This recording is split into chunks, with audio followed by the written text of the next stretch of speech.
This is the Principles of War podcast, professional military education for junior officers and senior NCOs.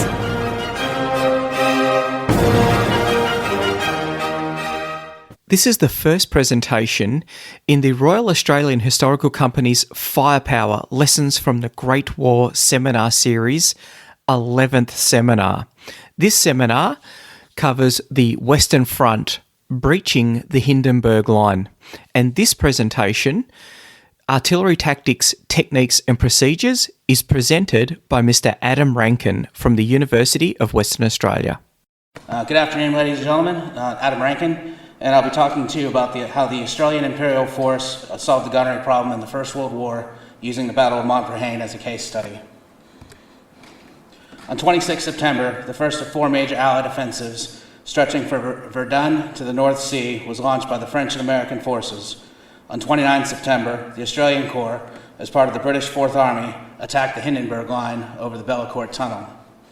By 4 October, Fourth Army had breached the Hindenburg Line and its support line, the Boerboel Line, in several places. The sole remaining division of the Australian Corps in line, the 2nd, was due for relief. However, before they were relieved, the 6th Brigade was ordered to capture the village of Montbrehain, about 1 mile east of the Boerboel Line. By 1918, significant technical and tactical advances had been made on the Western Front that enabled artillery to use predicted fire, or fire that was calculated instead of ranged. Multiple tactical, technical, and technological innovations were required to bring this about. I'll focus on those in bold, and most of which depended upon accurate survey and mapping, or improved methods of intelligence collection and to provide target locations. The Western Front was extensively surveyed during the war, which provided large-scale maps for operations and a trigonometrical framework for artillery survey. From 1916, field survey companies, and from 1917, Corps topographical sections provided artillery boards, bearing pickets, and plane table resection for both heavy and field artillery. This allowed for accurate determination of position, line, and firing arcs for each battery. Flash spotting and sound ranging posts were also able to be fixed to the necessary precision to function. Improved techniques of aerial photography, such as rectification, allowed for the correction of distortion and other errors, and enabled mapping of enemy territory and current details in enemy trenches. After several false starts, sound ranging sections were placed across the Western Front and were a significant source of enemy battery locations. Since they could determine caliber and the enemy target, they were useful in compiling hostile battery locations. Sound ranging was effective in fog and rain when aerial and visual observations were degraded, but limited by mobility issues and the prevailing wind on the Western Front, which blew toward enemy guns and scattered the sound report.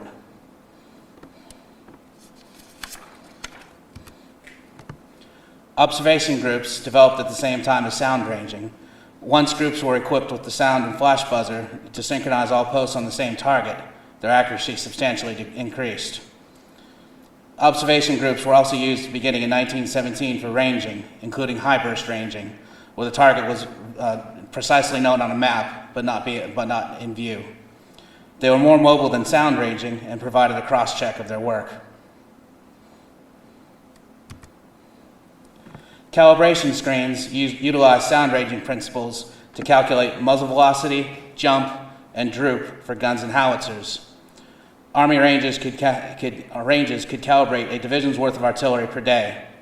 As the field artillery had seen much use, this was a crucial element of accuracy. Similarly, the issue of meteor telegrams provided the environmental correction of the moment. From August 1918, a special telegram covered the early morning period when most deliberate attacks occurred. The Royal Air Force was a huge contributor to artillery effectiveness. First of all, the RAF had secured air superiority, which was a prerequisite for the Corps squadrons to do their work. Photographic reconnaissance was a primary method of target location and assisted in mapping. Each Corps squadron worked to keep at least one machine in the air during all flying hours and enabled the artillery to conduct defensive and neutralization shoots to continue the counter-battery fight. Poor weather frequently grounded aircraft, and while they were equipped with wireless, the bandwidth was limited. Workarounds, such as the clock code and the zone call square, made the best of the situation, but the existing system still demanded the utmost cooperation between artillery and aerial observers.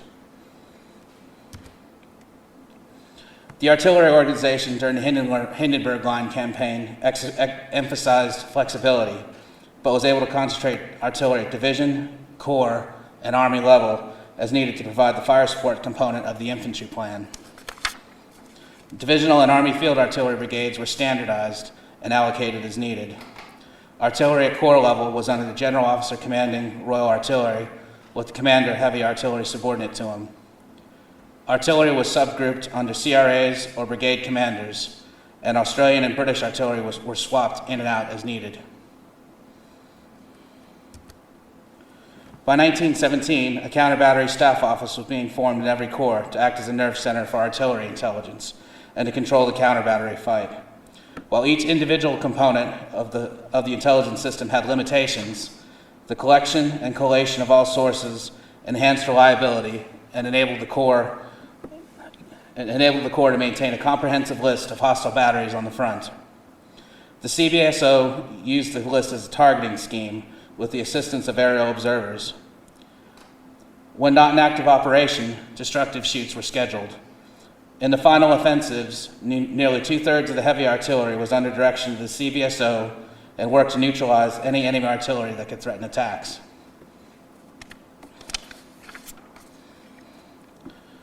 Turning back to Montbrehain, the attack plan for Montbrehain put the 24th Battalion on the left and the 21st Battalion on the right. The 24th would attack in the front of three companies, while the 21st attacked with two reinforced companies with two platoons in reserve. The 2nd Pioneer Battalion would form up behind the 21st and 24th Battalions. Each battalion had attached Vickers guns and Stokes mortars, as well as 4 tanks. The objective was a line running to the north and east of Montbrehain, with the Pioneers holding a defensive flank southeast of the village. The field artillery was divided into two groups of 4 brigades under the overall control of the CRA. The heavy artillery was grouped into a counter-battery group of 4 brigades and a bombardment group of 3 brigades. The 73rd Army Brigade was under Army control for deep harassment and counter-battery fight. The speed of the advance had outstripped the mobility of the 8, 9.2, and 12-inch howitzers, and the heavy artillery and fire support was provided by 60-pounders and 6-inch howitzers. All of the field and heavy artillery had moved on 4 October, and there was not enough time to have survey support in laying in. The attack would be supported by a creeping barrage fired by 6 brigades, starting 300 yards from the jumping-off point. There were 2 lines of fire, one by 18-pounders and one by 4.5-inch howitzers, 200 yards to the east. Each line advanced at a rate of 100 yards per 4 minutes. The lines would continue until they reached the protective line 500 yards beyond the objective, shown in brown on the map above. The protective barrage would fire until 120 minutes after zero and fire a mixture of smoke, shrapnel, and high explosive. 2 brigades of the left group fired at suspected enemy guns and positions, shown as a little explosion on the map there. After the creeping barrage, the field artillery would provide on-call support for the infantry. The heavy artillery split between extending the field artillery barrage and neutralizing suspected hostile batteries. They also had batteries detailed to answer NF and other priority calls.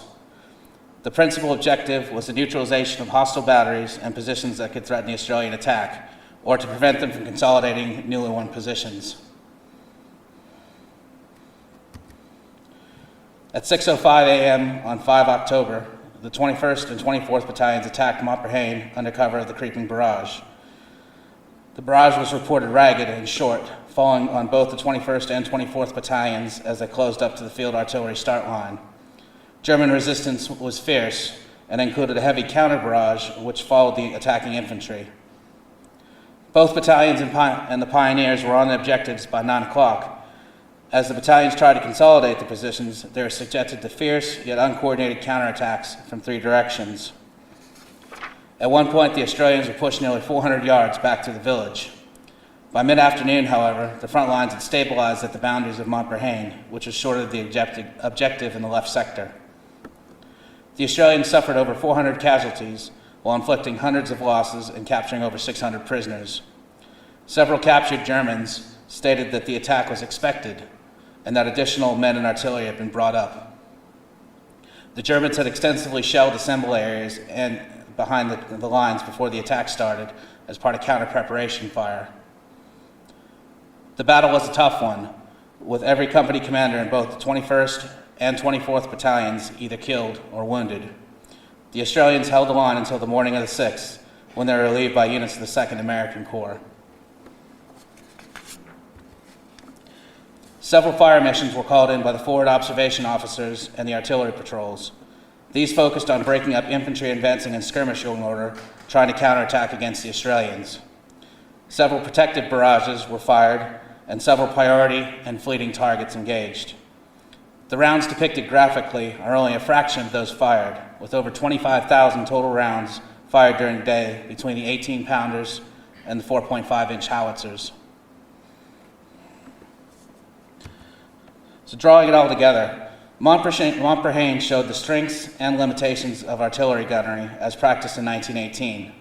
Many solutions to the gunnery problem were optimized for the long periods of trench warfare, where the front line would not move for weeks at a time and where attacks had been deliberate and long prepared. In contrast, the conditions of 1918 were approaching semi-open warfare, and the survey teams, sound rangers, and less mobile heavy artillery could not keep up. Mapping remained up to date, and when weather permitted, aerial observation remained the principal target location method. Overall, artillery and surveyed intelligence had fundamentally transformed artillery in the period between 1914 and 1918. Long optimized for trench warfare, strides have been made in many areas in 1917 and 18 to increase mobility, but this remained a serious limitation. Aerial observation provided many answers, but the issue of liaison with both airmen and infantry still remained incomplete. These limitations did not take away from the tremendous strides in accuracy, organization, and effectiveness as demonstrated in the campaigns of 1918. Thank you. The Principles of War podcast is brought to you by James Ealing.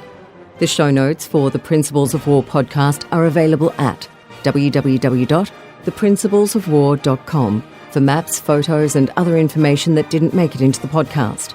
Follow us on Facebook or tweet us at Surprise Podcast. If you've enjoyed this podcast, please leave a review on iTunes and tag a mate in on one of our episodes. All opinions expressed by individuals are those of those individuals and not of any organisation.